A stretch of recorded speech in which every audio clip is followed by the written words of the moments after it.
Linton here from Tribe Fit, and we've got a very special guest with us today, Eamon. I actually have never, I'm not going to have a crack at it because I'm going to look like an idiot. How do you pronounce your last name? Balkor Daryan. It's Persian. Cool. Yeah, Persian. Amazing, Yeah. man. Amazing. Cool. Well, look, guys, we've got Eamon with us today, and Eamon is doing some massive things in the online space, and he is closing clients at like above 7K packages. We just were speaking prior to jumping on here. He's just closed one today, and he's had some mammoth growth since coming online, and kind of like gone from starting to where he is now in quite a rapid speed. So I asked Eamon to join us on today's session and pick his brain, ask some questions, see if we can, or I guess people listening to this can learn some things, because as we always say, success leaves clues. So if you follow the path of someone that's had success, you'll generally have similar or close to success as well. So Eamon, before I try and tell your life story, do you want to, I'll throw over to you, man, and do you want to maybe give us a brief outline of your background, who you help, and why you wanted to go online in the first place and grow your online fitness business? Yeah, absolutely, Chris. Thank you. Thanks for the little intro there. Okay.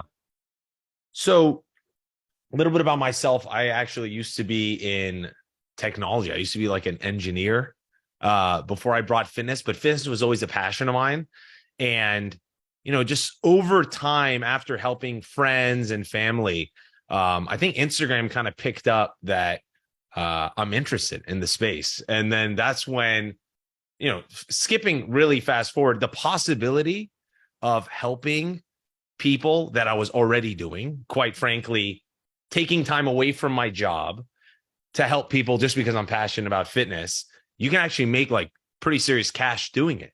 And that brought me to you. That brought me to high ticket fitness, which is a whole different ball game, right? It's not the cookie cutter PDFs, and it's really helping people, which was what I was already doing. And so I help, because this is where I'm at right now. I'm my own business owner. So I help really busy, high achieving professionals get in great shape, even though they don't have much time. And so it's literally for guys like me. I live with like 5 of my roommates from college, so I've gotten all of them shredded, and it makes so much sense. I found so much, what do I call it, synchronicity in my life just by bringing my passion and this space. And when I tell my friends and family, they're like, dude, I wish I had that for a job. I hear you, man. So I guess to take a step back, you never, from what I'm hearing, you never traditionally did the in-person, in the gym, chasing in-person clients previously. No. Beautiful. Yeah. And it was more a passion, and then you worked with people, helped people around you sort of get in shape, and you were traditionally in a corporate sales job, if I can remember. Is it software sales, or is it engineering? Software engineering. And I made quite a bit of money back then too, Yep. And actually, I just recently exceeded, just like this last month was my month. I exceeded how much I'd made back then. I'm pumped for you, man. I really am. Because I remember when we first chatted, anyone listening to this, Eamon, it's quite hard to leave an area of comfort, right? And you were making quite good money. You're working for a very well-known SaaS software company, and doing quite well, right? And fortunately and unfortunately, it's the gift and the curse. When you're doing quite well, even if you're like, you know what, I would like to have this more in my life, a lot of people find it hard to move out of an area of being fairly comfortable. And most people would look at you and go, look, you were earning good money, you're doing quite well. Like, why did you jump? Why did you want to do something different? And so I guess when we first spoke, I know you were like, look, man, if I can make close to what I was making and do it in this business, I'll be over the moon. But if I could ultimately make the same or more than what I was making in my area of passion, then it'd be mind blowing. So I guess my question for you, man, is like, what made you go, you know what, the office job, well paying, just isn't for me. I'm going to take this leap of faith, and I want to chase this path. Yeah, great question. I think that the frustrating thing, the beauty of office life is the guaranteed paycheck, remote work, you could literally do nothing and get by. But for me, it was, I'm someone that wants to make a difference. I want to make an impact. And it was so frustrating that I had all these ideas of how to improve the business and do all these things. But then I had to go through the bureaucracy of like all these hoops and ladders and all this stuff. And I never actually felt like I was connecting with the client. And so, but in my day to day at the gym with my boys, I'm making changes. People are getting ripped like in a month, and we're turning into social activity. So I was like, I wanted to make an impact where I could like shift my business. And I'm doing it now. Every day things are changing. You know that. It's like I can do it. And then people could say thank you tomorrow. You know? And I think that just being in the service industry, it's like, that's probably the coolest aspect. Yep. Yeah. I hear. So it was more you weren't feeling great being able to sit within, I guess, a cog within a big machine and not really able to have massive immediate impact or change things and kind of steer your own ship. Is that what you're saying that you felt like you were missing? Yeah, 100%. Yeah, 100%. Gotcha. There's a saying, I'm probably going to screw it up, but some time ago, someone told me that working for someone and having a paycheck, as you said, it can feel very comfortable and very stable. But ultimately, it's a contract between you and the boss, or you and the business, to help them chase their dream and you give up on chasing your dream. Exactly. Right? Because ultimately it's a handshake, but a handcuff as well of, hey, you stay here. This is my vision. I'm the captain of the ship. You must do what I'm saying. And look, if you want to change things and I don't, like, go back into your cubicle, right? Like, it's literally, you've signed that contract, you're on that paycheck. So we're just doing whatever I say. And it is, I guess it can be quite frustrating, quite unfulfilling, but I guess from yourself, the transition of that to running your own business and getting the level of success, getting the income and exceeding and having the capacity to actually create your future. How does that feeling at the moment? Well, I think right before I answer that, one last thing I want to bring to the last part of the convo is, because I knew what it felt like to kind of give my dream away for a paycheck. Because now I'm at a stage where, and I want to remind people that are watching, you're going to get to a stage, hopefully, in your business, you're not the one guy show, right? And you might be, but I'm at a stage where I'm now hiring people, and it's shifting into like a we conversation, you know? And I don't want to give someone the same impression about why I left my job. I want them to stay and work with me for a long time, and like learning how to be people oriented and feel like this is our company. And even if I'm gone for a week, you got my back. Yeah. Like, I'm tasting that, and it's really exciting. So think bigger than yourself, you know, and think about the impact you want to have. And that's been really cool. Yeah, that's amazing, man. You're right. There's so I say to a lot of people, and for me, it gives me probably the most joy, is that you can do the solo entrepreneur thing and have a business, and it's phenomenal, right? And you can you can do all of that. But when you get to a certain level and when you can go further, you kind of have an obligation, because there are a lot of people out there who can't, or don't have the skills, or don't have the whatever that is, to be able to create businesses and create opportunity. And it's almost our obligation as entrepreneurs to be able to create opportunities and platforms for other people to have amazing lives, right? Earn what they want to earn, be within a business that they're passionate about, and they wake up every day, and it's actually very fulfilling, I find, evolving the business to the next level and creating opportunity for other people to really excel and have an amazing life within your entity, and build it as a team, rather than as a slave driver that you're just seeing everyone else as kind of a robot to your journey. And it's freaking amazing for me, seeing my team and hearing about their goals and how much they've grown. That's probably the piece that juices me up the most. And on the flip side, your business grows more and you make more money. So it's kind of like this perfect circle. It's win-win. Yeah. Why would I want some all-star employees working for some employer that's not going to value them and they don't feel as fulfilled? It's like, let's both get something out of here. Come over here. Like, we're going to do great stuff together. I hear, man. Cool. Well, bring it back to the here and the now. So, in terms of like, what's been your biggest light bulb moments since you started to where you are now? Like, if you could go back to when you were like 3 weeks into the biz or whatever it might be, like, what would you tell yourself that you've learned through the process? Like, what sort of shortcuts or what sort of things would you be going, why did you do this? You should have done that. Okay. I think it's a 1-2 punch here. I'm getting goosebumps even thinking about it, because I just told my roommate who's starting his business too. Cool. The life you want to create is not out there. And so you need to be clear with what you want, and you need to decide what you don't want to do anymore to make room for the life you want to create. I remember one of my closest friends, this was like months after I was trying to figure out this transition into fitness. He had this huge birthday where all my friends were going to this massive trip to Mexico, and I hadn't made my first sale yet. And this was like right after I signed up for Tribe Fit. I just made the investment, which is part 2, which is invest and buy time, bypass it. And if you don't have the money, well, then this is going to go to part 1. Then you got to say no to everything else and make the room.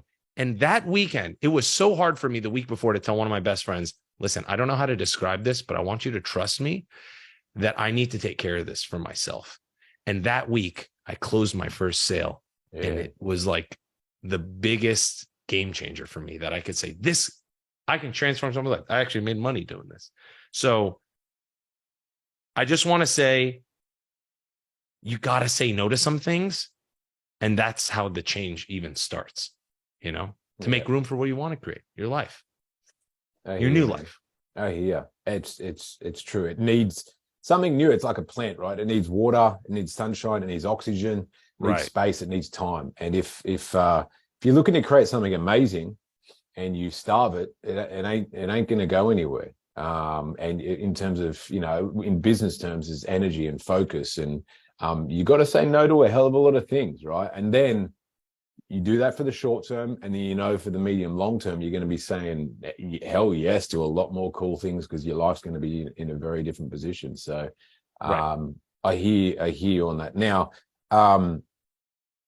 price point packages. I know that you went from charging, you're up to charging about $7,200 at the moment, and doing it very easily per client, that is, per package.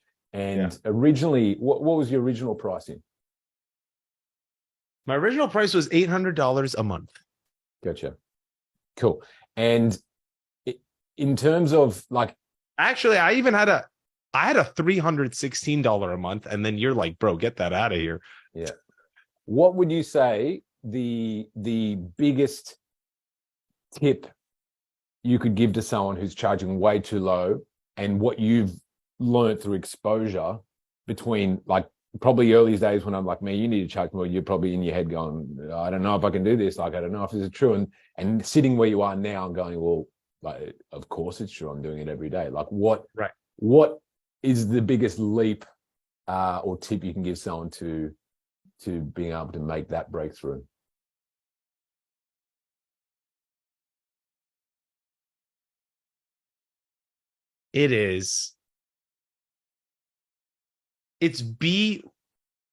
Focus on the result, focus on the outcome, and nothing else matters. I always tell people the analogy you tell me about the dentist, where if the dentist gives you a root canal in 5 minutes, you're not going to bitch to him, why didn't it take 30? Yeah. People want to get out of pain fast. It's such a funny analogy. But what I mean by that is, like, you could charge 316, you could charge 800, you can charge 72. You could do calls every single day, which I did. But, like, ultimately, you got to go to bed at the end of the day thinking, am I giving my client the result? And if you are, think about how to give better results. And if you're not, think about ways that you can give more people more results. And oftentimes, you trading your time is the dumbest thing, because you're not thinking smart. You're actually not valuing yourself or them. And so and you do this really well. You're kind of my go-to guy about time is the great equalizer, right? So if everyone has the same amount of time, Bill Gates, you, me, then obviously those guys are giving a lot of value. So they're doing something more with their time. So you should think about it the same way for your program. You should think about your life the same way. We all have the same amount. So don't trade your time for money. That's not how the greatest successes work. Yeah, I hear you, man. And that's very, very important to anyone hearing this. It's not like the most common thing when you speak to someone, they're like, all right, cool. So I don't know if I can sell this. Like, I guess I've got to charge cheaper and just give them even more of my time, like maybe speak to them hours every day or whatever it might be. And it's like, no, ultimately you'll give more time and you'll sell less. Like it's like the exact opposite of what you should do. And it feels counterproductive, but ultimately the more you care about result, the more you're going to sell percentage wise. You're going to close more and you're going to be able to charge more. It's not, your clients actually don't care about how much time you give them. It's about the result. And the analogy that you were talking about there is like, if you think about a dentist and you go to one dentist and and you need to get surgery on your tooth, right? And one dentist is like, I can do it in 5 minutes. And you go see another dentist and they can do it in 5 hours, right? Right. Who would you pay more, right? I would pay the 5-minute guy.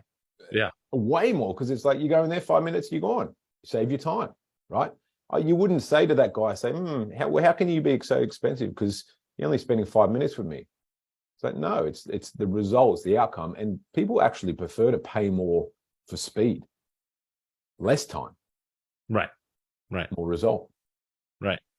And as soon as you understand that, as Eamon has mentioned, and you flip your whole being to result selling, result getting, it'll transform. So now that's a very, very powerful one. Now, Eamon, to kind of wrap up on today, we could go for hours and hours and hours, but we'll try and keep it nice, short, punchy. Biggest tip you could give to someone who is thinking about starting going online, and the biggest tip you can give to someone who's already starting but hasn't made that specific initial breakthrough. We'll break it down to two pieces, two different journeys. So those that are just starting as a fitness coach online, just those that have just gone, you know what, I'm done with in person, I'm diving in, I'm starting my online business, and then those who haven't even taken the leap to go, yep, I'm doing this, but they're doing some researching, watching some YouTube videos, but just haven't pulled the trigger on, yep, I got to get my butt moving. Got it.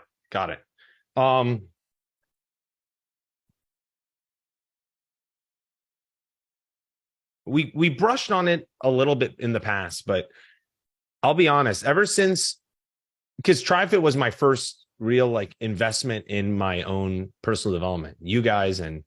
I think you guys and Tony Robbins at the same time. It was like, and it kind of changed I've been a huge YouTuber at the time. I want free tips. I'm going to go to YouTube. I'm going to ask a question and YouTube will try to give me the answer that I'm asking the question to. But what if you're not asking the right questions? What if you don't even know what are the questions to ask because you haven't perfected this yet? And it's so funny because my clients deal with it all the time. So like, if you're a fitness coach, think about the questions people ask you. You think they know how to get in shape? No. They're asking about like, do I need to cycle my meets at the evening? It's like crazy questions. You could search that on YouTube, but as an expert. So just put yourself in the same position now where you're the student. Wouldn't you want to go to an expert? And then at that point, it's like, well, which one's the right expert? Well, you're watching this video. So honestly, why even think too much more about it, right? And then ask Chris, right? What do you need? How do you ensure success? And pay for speed. And if finances are an issue, then work backwards and figure out, because this is the start of your career as a business owner. You got to make things happen. You don't think your clients, imagine you're successful like 6 months, a year from now. You don't think your clients are going to have financial issues? You don't think you're going to want to powerfully move past those for your own success, for their success? I remember when I started with TriFit, I actually I failed to mention there was a little bit of time where I switched jobs and actually was losing a lot of my salary. And I remember a lot of my savings, and I didn't feel comfortable. I didn't have the money to sign up with the money right away. And then guess what I created? I realized that there was a credit card company that had a $1,000 sign-up special. And I said, hey, can you wait a week while I sign up this credit card? And I put that down. I'll make the 1,000 back. And I did it like that. And it was because I was resourceful. Yep. You know? And then I was able to do this stuff. So think bigger than where you're at right now. And yeah, just find partnership. Hopefully that's a nice little plug for you, Chris. No, I appreciate it. But most important one's resourcefulness. Resourcefulness. Right. Like if there's a door in front of you, a roadblock in front of you, kick that thing down, right? Don't just go, damn, that door's shut. Kick that thing down. Find open perspective, right? And that's in all things, whether that's investing in coaching or whether that's in whatever, right? But if you keep your mind open to opportunity, opportunity comes knocking. So, I mean, hats off to you, man, because there's a lot of people be like, oh, I don't have the money. But not only did you get the money and probably were able to pay it off over an extraordinary amount of time, and the clients you got would have paid it off probably before any interest came in. You also got given $1,000 from the credit card company. Is that correct? Right. So you even got $1,000 off the coaching because the credit card, like that's hats off, man. Like that's that's what I said. I was like, I can't pay this much, but I could do this much. How do I create that 1,000? And then I created it. Right. Yeah. Beautiful. Well, mate, look, you deserve all the results you're getting. You're changing people's lives. And man, this is really just a start for you. I'm super excited. I've enjoyed the journey working with you, man. And I'm really excited for the next 6 months for you, man, because it really, I can't wait to watch back this recording with you in 6 months' time, and you'd be like, shit, I've come that far since then. I'm really, really excited, man. You're kind of like your next stage, your next evolution of the business. And it's a phenomenally enjoyable and self-satisfying part that you're about to go through in your business, and it becomes really freaking cool. Like it's already cool, but going to that next level and being able to sit back and go, I've built this, I've built that team. Like people, they're doing this, they're doing that. That guy that I brought on, lost his job, couldn't even become a pizza delivery guy, but here he is just smashing it, smashing his financial goals, doing this, doing that. Like it's so satisfying to see. I mean, I'm really looking forward to the journey. Thank you, man. From here with you. Thank you very much for your time. I know you're a busy guy, and I hope that a lot of people took a lot of information and tips from what you took us through today. So once again, man, congratulations on your success, and we'll be speaking soon. Bye for now. All right. Thanks for having me, Chris. Thanks for all the help. See ya.